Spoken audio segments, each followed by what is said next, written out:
Phone line ਤੇ ਸਾਡੇ ਨਾਲ ਮੌਜੂਦ ਨੇ ਪੰਜਾਬ ਦੇ ਸਾਬਕਾ ਮੁਫਤੀ ਦੇ फजैल उल रहमान।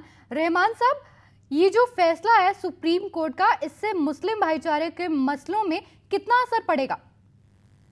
नहीं, इसका तो कोई असर इसलिए नहीं पड़ेगा कि ये शहरी पंचायत या जिसको हम दारुल क़ज़ा कह देते हैं, ये सिर्फ मजहबी दायरे में फरीक़ैन के रजामंदी से पर्सनल लॉ के मुताबिक फैसले करती है और कभी भी ये नहीं कहा गया कि कोई मुतवाज़ी अदालत है ये, यानी अदालत के मुकाबले में अदालत नहीं बनाया गया, बल्कि इसको सिर्फ मजहबी दायरे में आपस के दारी से, दोनों की रजामंदी से और पर्सनल लॉ के फैसले जिसमें निकाह, तलाक, विरासत, ये मामलात आते हैं जी। तो सुप्रीम कोर्ट के इस फैसले का इस पर इसलिए कोई असर नहीं पड़ेगा कि पहले भी ये नहीं कहा गया कि हम कोई अदालत के मुकाबले में अदालत कायम कर रहे हैं, बल्कि यही कहा गया कि हम थोड़ी सी चाहते ये हैं कि आपसदारी से मामला तय हो जाएं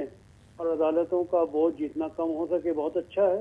लोग अदालत में न जाएं, आपस में बैठ के मामला निपटा लिया करें, तो ये मकसद था उनका। जी रहमान साहब, ये भी कहा गया कि फतवों को मानना जरूरी नहीं है, इस पर आप क्या कहना चाहेंगे? नहीं, जरूरी नहीं है, माना भी जाता है। जैसे हमारी बिहार की इमारत शरिया है जी, बहुत पुरानी है, उसके फैसले अक्सर वो बेशतर अदालतें मान लेती हैं क्योंकि वो बड़े मुकम्मल तरीके के फैसले होते हैं और उनमें जान होती है, तो वो मान भी लेते हैं।